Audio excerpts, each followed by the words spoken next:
With all the success you've had, do you still face, are you currently facing any fears, or are there fears about the horizon? I have to give you amazing props. You're such a curious person about the people that you talk to. I love it. I love it, man. Thank you. The answer is, thank you. Are you kidding me? I've been on a ton of podcasts and people just same questions. Welcome to Idea Climbing Radio. Today we're with John David Mann, who is an award-winning author. His books have sold over 3 million copies in 36 languages, including the New York Times best-selling memoir, The Red Circle, with former Navy SEAL Brandon Webb, and the New York Times best-selling parable, The Latte Factor, with personal finance legend David Bach. His classic, The Go-Giver, with Bob Burg, won the Living Now Evergreen Medal for its contribution to positive global change. And he resides in Florida and New England, where he leads a coaching program called Writing Mastery Mentorship. You're a busy man. Thank you for being here, John. I appreciate it. You're kidding? It's my pleasure. You come highly recommended. We know a few of the same people. Yeah, exactly. I'd love to start out, before we get into how to conceive, write, and publish your next big idea. As far as what you've done in the authorship world, what's your story? I mean, were you always just natural at writing from a young age? Is it something you got hit at a certain point when you had another job or business and said, oh, I want to start writing a bunch of books? What's your story in the authorship world? Yeah, I mean, I know people, I know writers. I have writers in my program who say, I knew at the age of 7, I wanted to be a writer. That is not me. I did not know that. But there was never really a point where I said, I'm going to be a writer. I just kind of backed into it. I mean, I started out in life as a cellist, as a concert cellist, as a composer. I started out high school. When I was in high school, I actually dropped out of high school and started my own high school. I drove cab. I was a business person. I was in sales. I did all kinds of things. But everything that I did, I always seemed to be the guy who was tapped to write the newsletter or the article or to edit the thing, the brochure. And I guess I come by it honestly. My parents were both in academia, so I fell in love with writing 25 years ago, and all of the career I've had, I've published 40 books. That's all been mostly since the age of 50. So I'm like a second half of the century guy. What got you writing the first book? The very first book I wrote was called You Call the Shots. And it was a memoir, business memoir of a 19-year-old wunderkind, this guy who I had interviewed for a magazine I started. And he had started a dozen businesses by the time he left high school, made $1 million by the time he left high school. Great kid, amazing kid, incredible story, Cameron Johnson. And I approached him and said, dude, your story should be a book. So I did the first partnership of dozens that I've done since then, where basically somebody else has a story. I sit down with them, I partner with them, and I end up writing it, kind of a ghostwriting thing. And then that kind of evolved into co-writing, where two of us, like Bob Burg and I, would get together, combine our ideas, our inspiration, and create a book together. Most of the books I've done have been partnerships, although some have been solo.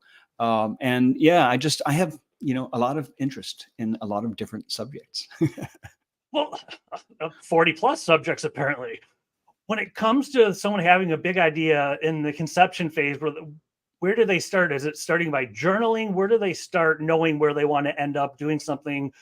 Even a tenth of what you've done would be amazing. Where does that start in the conceive phase of a big idea and getting it out of your system, if you will? It's hard to answer that question. Like, it's the where do your ideas come from question that I think baffles most writers. And it's one of the first questions that people ask. And I think it baffles them because honestly, a lot of writers don't know where their ideas come from, but I can tell you what they feel like and what they look like. Every book starts with a concept. And the word concept means to get something pregnant, means to get pregnant. I did not know that. The word conceive.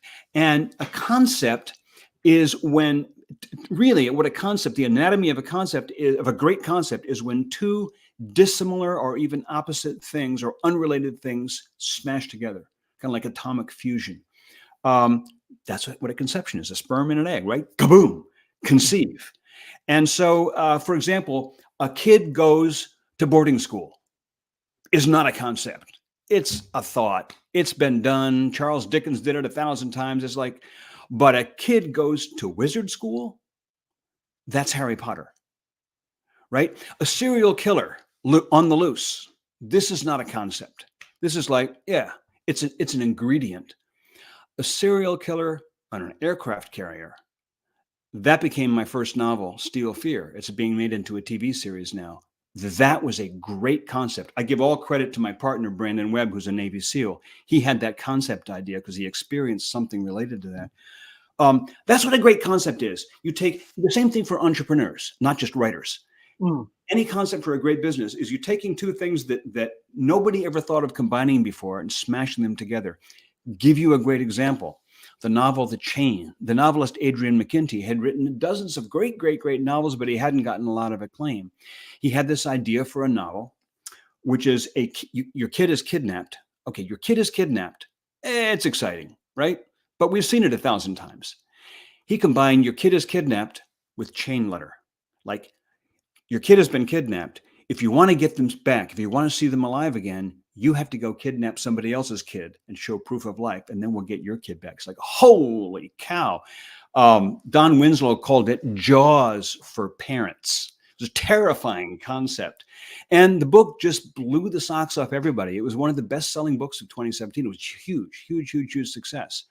That's what a great idea is. That's what a great concept is. Two things that never went together before, smash them together, and boom, you get an explosion. So how do you add, talk a little bit more about that. How do you add creativity into it, or how do you know when to say, oh, I'm going to move on? I just have a general idea that's not good enough. What is there creative process, or how do you further know, okay, I have a concept, not just an idea? You know, I think it depends on your temperament and how you like to work. And I don't know if we're talking about being a writer or being an entrepreneur, because like I said, they're both similar impulses. I've been an entrepreneur and I've been a writer, and they're very similar experiences, because, you know, every writer is an entrepreneur. Basically, you're creating something that didn't exist before and trying to get the world interested in it and seeing if the world wants to bite. So how do you pursue that? You know, one way of doing that is to play with it yourself, tinker with it. As a writer, you play with it, develop it, see where it goes.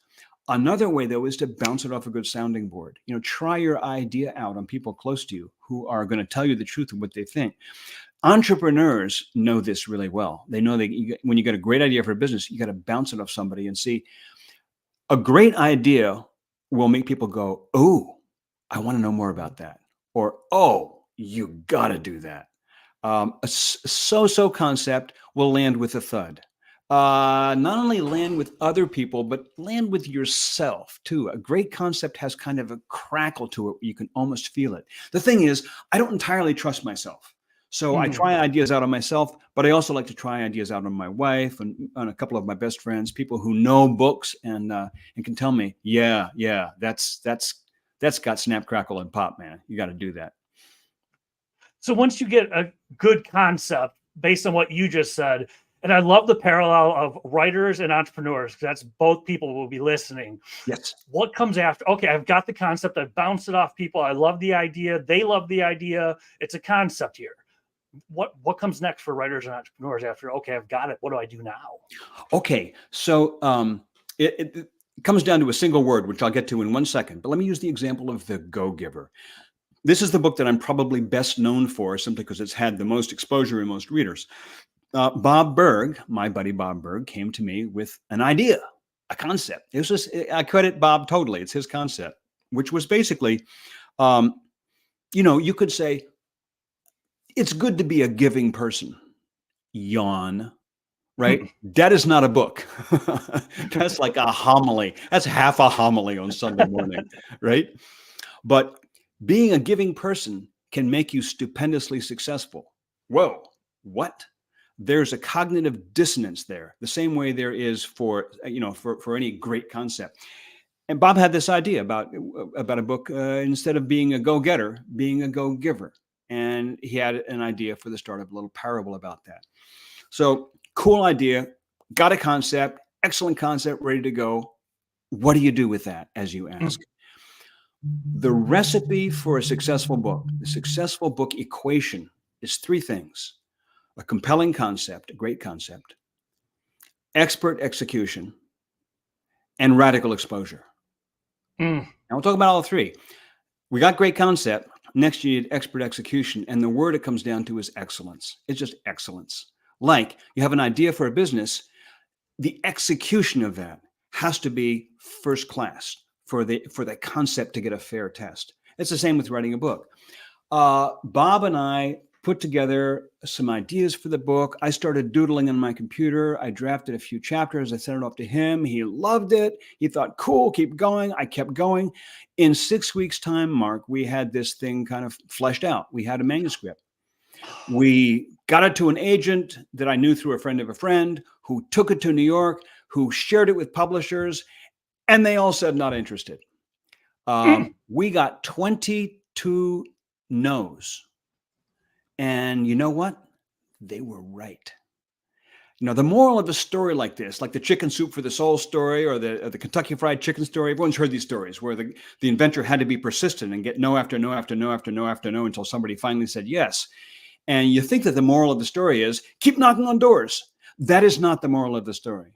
The moral of the story is those editors were all right to say no because the execution wasn't excellent. The story wasn't excellent. Concept, brilliant. It wasn't excellent yet. So I took the manuscript back and actually worked on it for a year, revised and revised and revised and revised. It was kind of a graduate class in rewriting. It is like, you know, the first space flights. How many rockets crashed, right? Concept, great. Execution, not there yet. So I think that this is the big challenge for self-published books. A lot of self-published books, self-publishing is a huge market. You know, 3/4 of the ebooks out there are self-published. 4 million new titles every year, and a huge proportion are self-published. And 95% of those are kind of and land with a thud, and nobody buys them because they weren't ready. It's not excellent execution. The thing about going with a traditional publisher is they kind of demand excellent execution. So you have to go through hoops. When you self-publish, hey, you're the boss. And if it's kind of mediocre, you say, hey, I love it. You know, my baby is so pretty. Everybody That's what I was thinking of. My baby's cute. Don't tell me otherwise. It's the prettiest baby ever made. Well, maybe so, but maybe you need to clean it up and get the goop out of its hair. And so it's excellence. It boils down to, you know, excellence, whatever. And excellence isn't something that you're born into. It's something you learn. It's a craft. With entrepreneur, it's the same thing. Business excellence, how to craft a business so that it's excellent. The phone presentation, the brochure, the website, the storefront, the office, whatever the elements of your particular business are, the manufacture, the design, they have to withstand the test of excellence. And, you know, that's what my whole coaching program is about, is helping people take an idea through the craft of writing, which is not easy, but it's doable. It's learnable. The thing is, you can't just throw it on paper and say, hey, it's authentic. It's me. We hope it'll sell. Because there's 4 million titles being published every year. The average American reads 4 books a year, which means your new book has literally a 1 in a million chance for any particular American to pick it up and read it. To beat those odds, the execution has to be really excellent. And finally, you need radical exposure. You need to get it in front of people, in front of the right people. Could you explain excellent execution a little further? What do you mean? I get that excellence as a whole, but is there a certain bullet points or steps to take? Is it, what do you do with your students in your class? How do you create that excellence? Yeah. I have a set of mantras, writer's mantras that I teach people, and one of them is write drunk, edit sober. And I have some people in recovery in my course. I don't mean literally. You don't actually get cocktails going, but the idea is when you write, it's like you're supposed to believe that what you're putting on paper is the best thing ever written. It's like, it's amazing.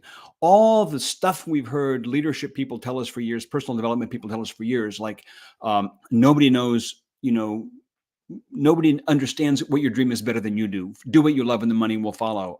You know, follow your heart. Do all that stuff. Be invincible. I say you have to write with the arrogance of a teenager, but then edit with the humility of a monk. And here's the deal. Those are two completely different mindsets. You cannot edit your stuff while you're writing it because it's like stepping on the accelerator and the brakes at the same time. You have to write with the I can do no wrong arrogance of inspiration. It's like, just throw ideas down, doesn't matter what shape they're in. Then you need to separate from that, come back to it a day later, a week later, whatever it is, enough time to get emotional distance and look at it objectively and say, most of this is garbage. There are some good ideas in here. You have to become familiar with the brutality of self-revision. And that, my friends, is a skill. It's not something you're born with. It takes a little humility, but it takes skill. We do have a thing called rewrite labs. We'll take somebody's writing and actually put it up on the screen in Zoom, and I'll rewrite it real time. That's where excellence comes from.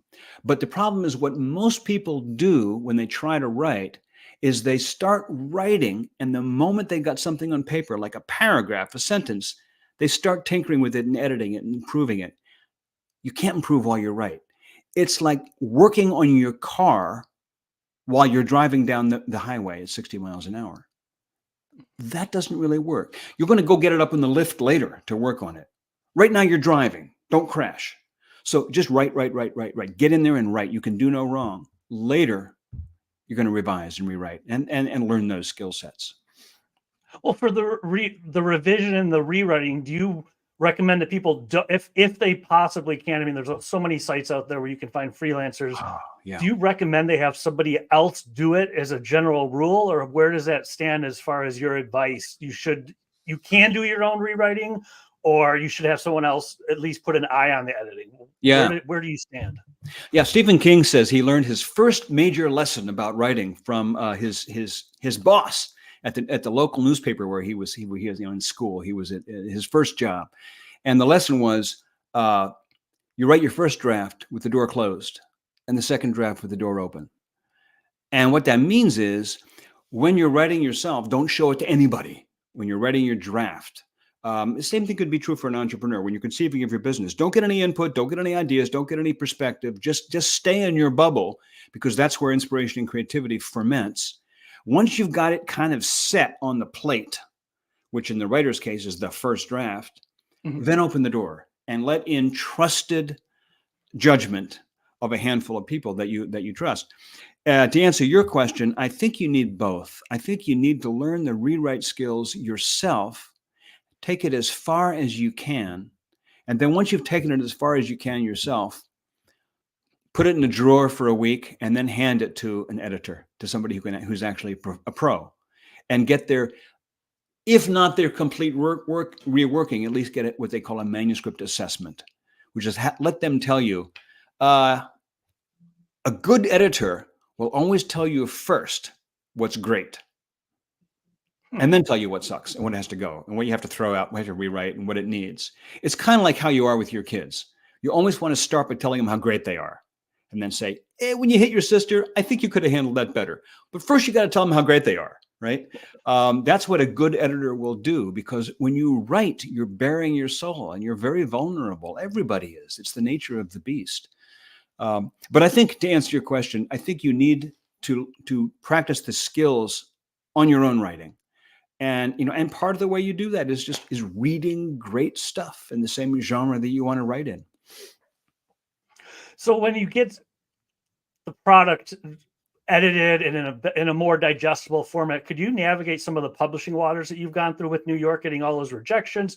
Do you recommend people, if they can, first step, go to a traditional publisher, or it doesn't matter if you go traditional or hybrid? We know you just mentioned self-publishing, but traditional, hybrid.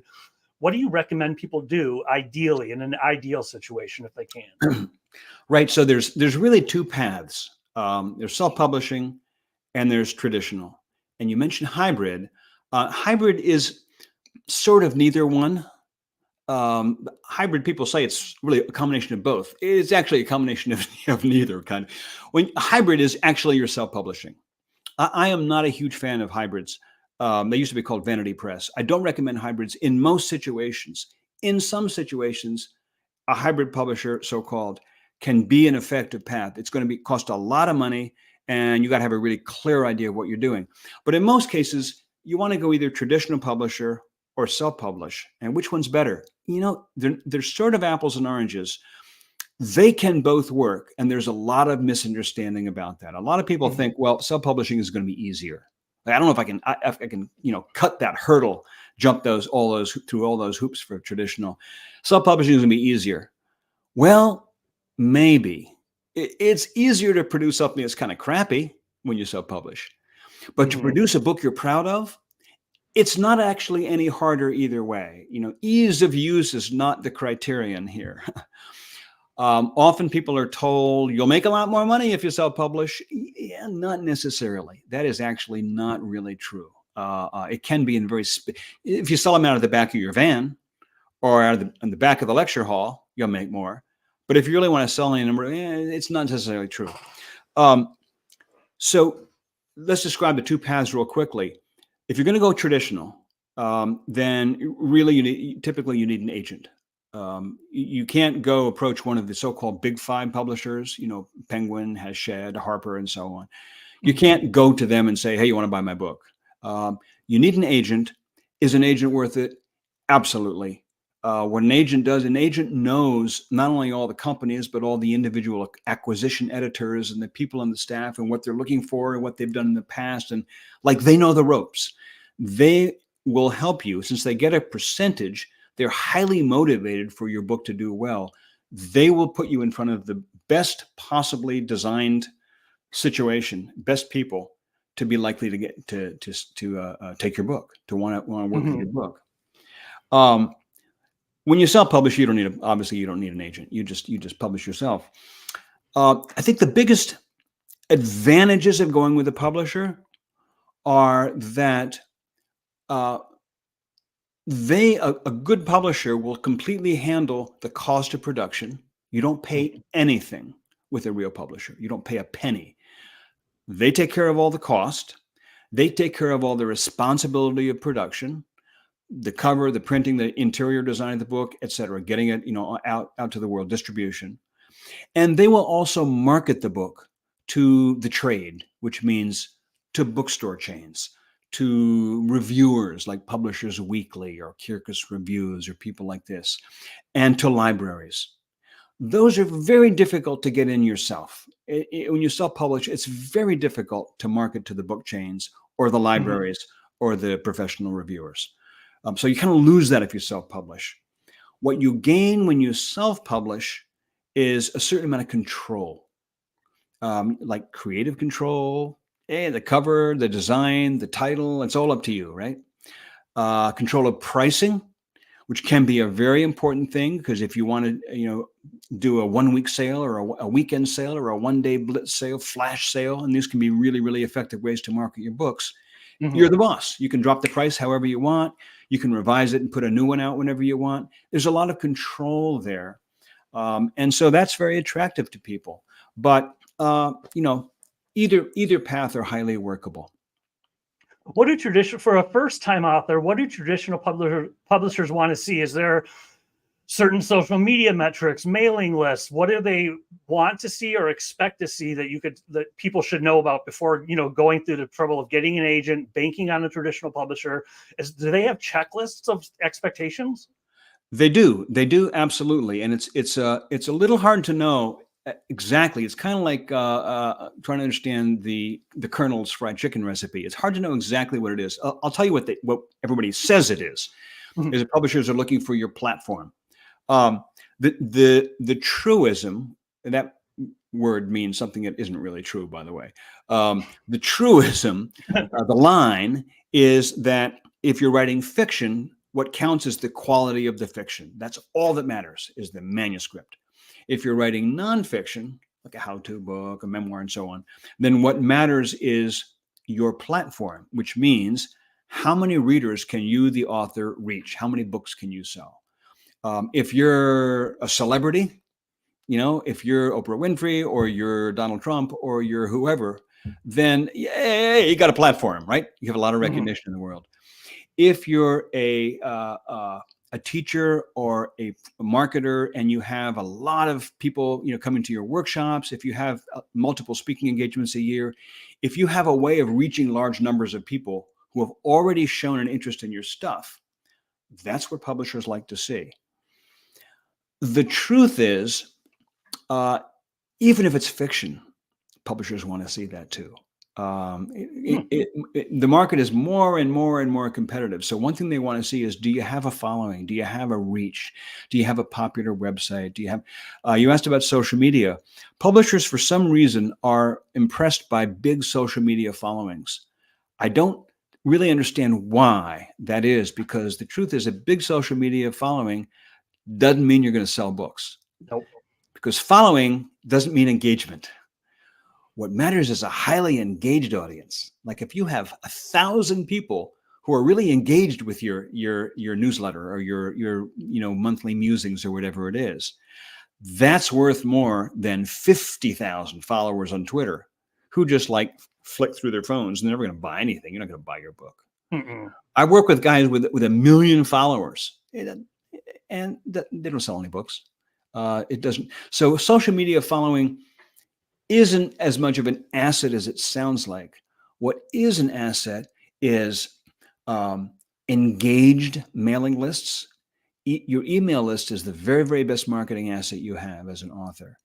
If you have any kind of public persona or public podium or stage, if you give talks, if you do classes, anything like that, that's hugely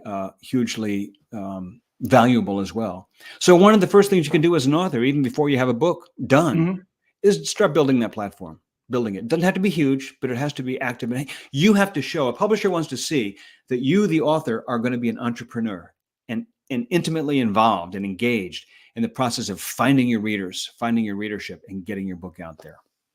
So what kind of tips do you have? I love that. As far as even before the book comes out, I know I've been involved with book tours before, and I would have people reach out to me afterwards. They hear about a successful one. They're like, oh, do that for me. By the way, my book comes out next week. It's like, that's not really how it works. Could you explain how to start building a following, or maybe it's what you did or people in your class do? How can you start, and what should you do before you publish the book and not wait until the week of, literally sometimes the week or month of publication? What can you do ahead of time? Yeah, I'll go to 2 places with that. The first is that a lot of the things that you can do when the book launches, like you mentioned, book tour.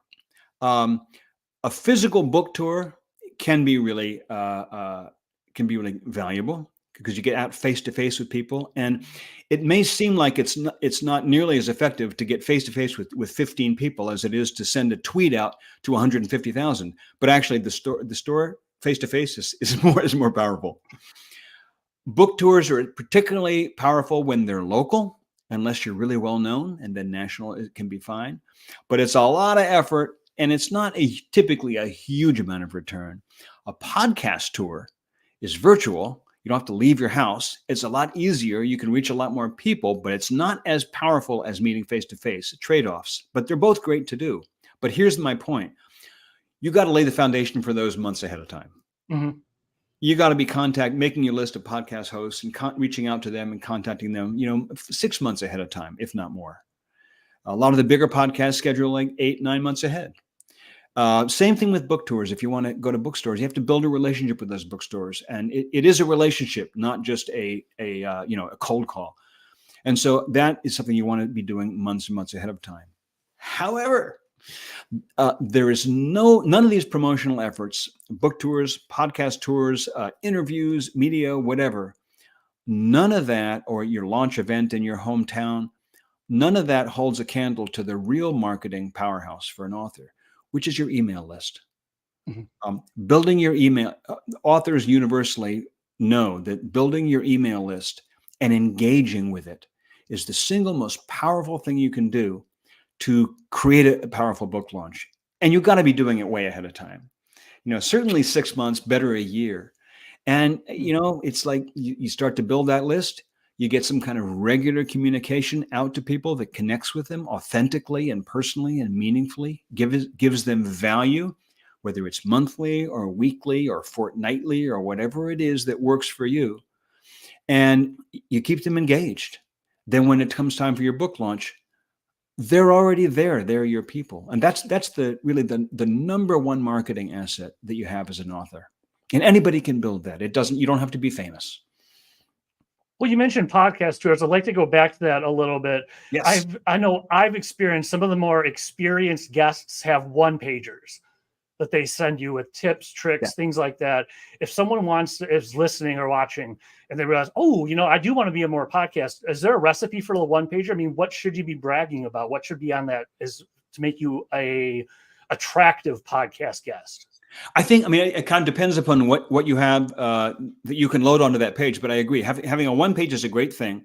What you need to start reaching out to podcast hosts, which I highly recommend, is you need a great photo, a really good photo. Make sure you go to the effort to have the photo done. If it isn't done professionally, make it look professional. Go to the effort to get a good professional author photo. Write a great author bio.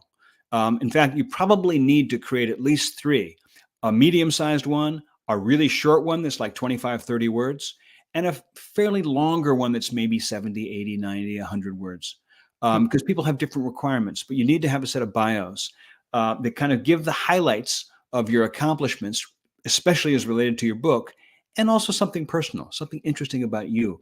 For some reason, when I send out bios, I don't think I did it with you, Mark. I don't think I put this in my bio. I think I was being too short, but I usually put in my bios that when I was in high school, I dropped out and started my own high school, and then later went back there as a teacher. And I can go through, New York Times bestseller and book awards and, Go Giver selling over 1 million copies and all this other stuff. And people go, yeah. Tell me about the high school thing. That's what they want to know. Yep. Wait, you started your own high school when you were a teenager? How does that work? It's got nothing to do with my book, but that's what so anything kind of interesting, quirky, fascinating, unusual about you, you can get it in that bio as a talking point. Podcast hosts are looking for talking points, something engaging and interesting about you. And then I also, as you said, like to have a one page, which has your picture, it has the book cover, if the book cover is done, kind of a quick summary of the book, like the high points, the talking points of the book.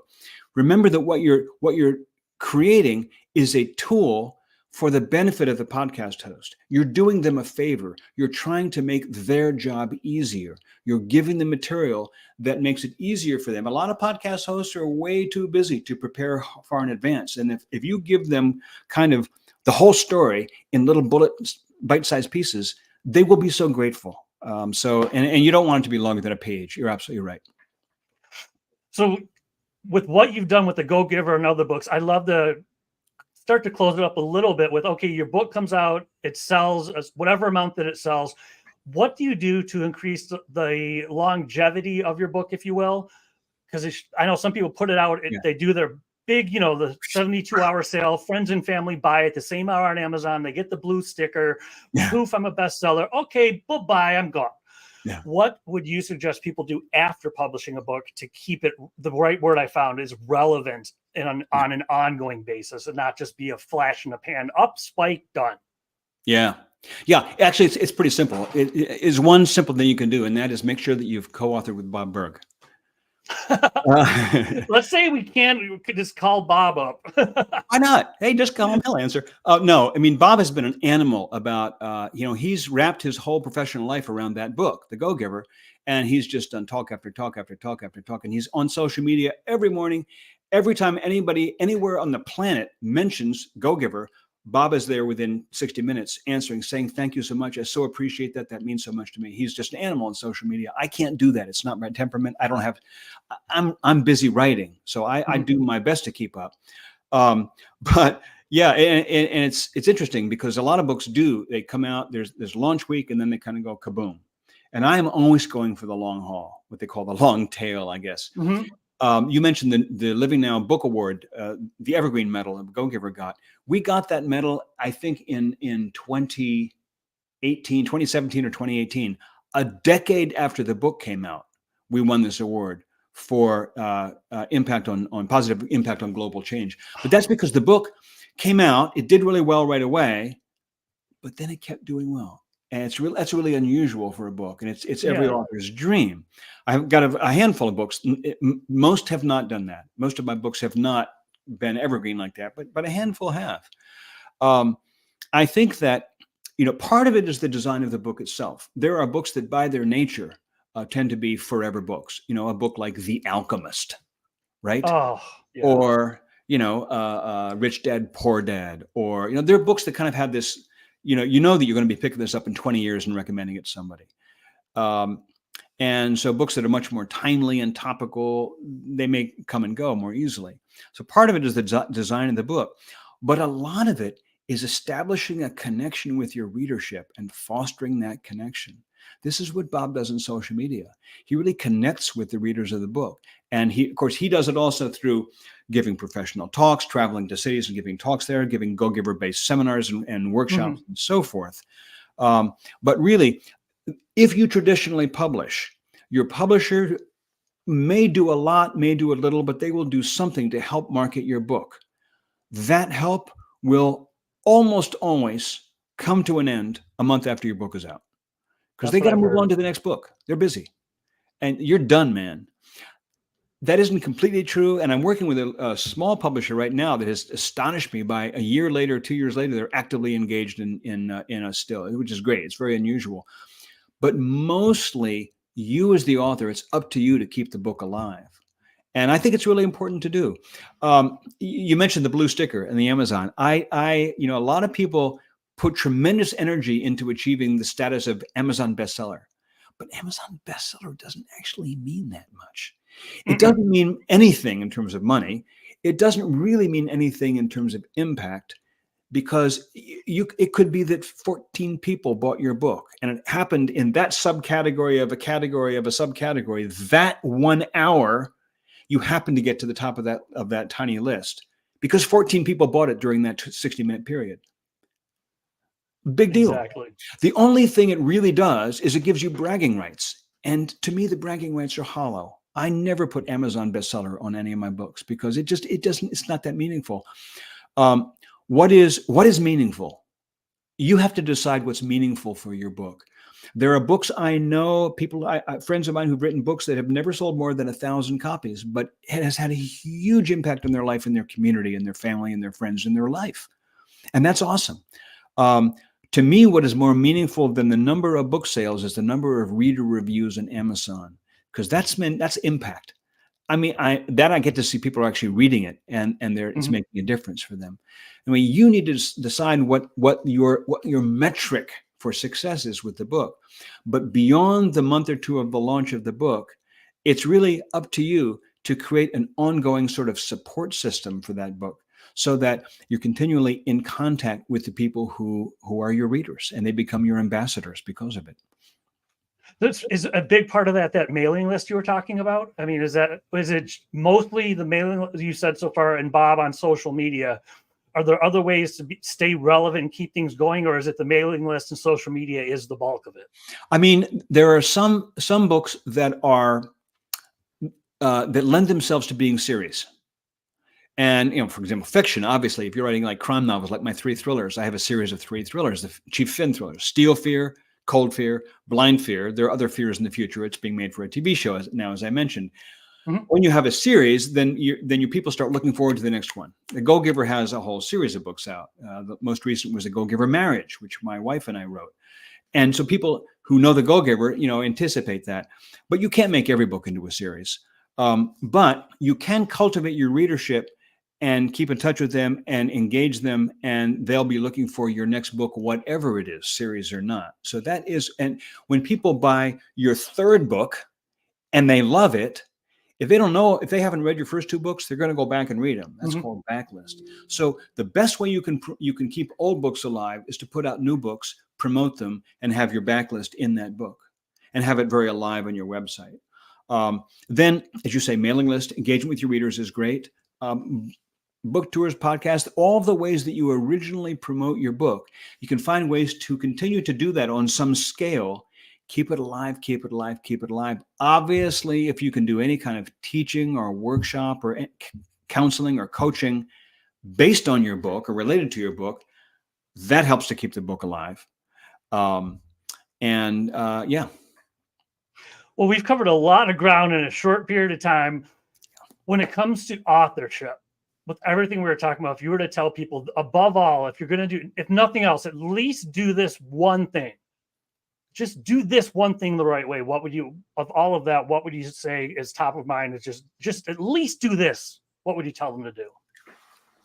If you want to write a book, if you got an idea for a book in your head, or even part of an idea. You're not sure what the whole electric equation is yet, but you've got a germ of an idea. You want to write a book. You have an idea what it is.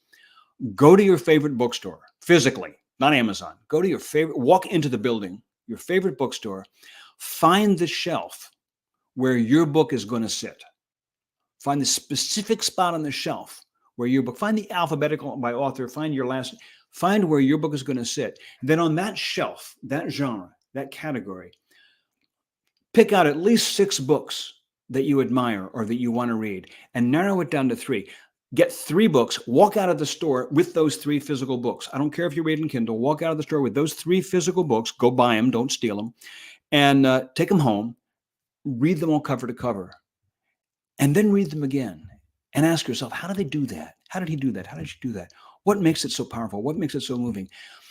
That bookshelf in that store is your new home. That's where you're going to find your readership, your people. That's where your people are. And you need to find your people to be a successful author. Those 3 books, they are your Bible. You'll read them at least 2 times, probably 3, maybe 4. You need at least 3 to triangulate. So you're not just copying one author, 3 different authors, by the way, not 3 of the same author. And so you need at least 3 to triangulate you and put you in that space where you are in that genre, you are in that mindset, but your concept is original and it's just you. And that's the best way you can set yourself up for success. Thank you so much, John. If people want to find you online, where can they go? My website is johndavidmann.com. That's just my name. And the workshop, my program is at 7authoressentials.com. The number 7, the word 7 doesn't matter. 7authoressentials.com. Excellent. And for everyone, John David Mann, that's John David MANN to get to the right website. We don't know who owns the other one. That's right. Get to that one. Thank you again, John. I appreciate it. Hey, Mark, thank you so much. It's been a blast. And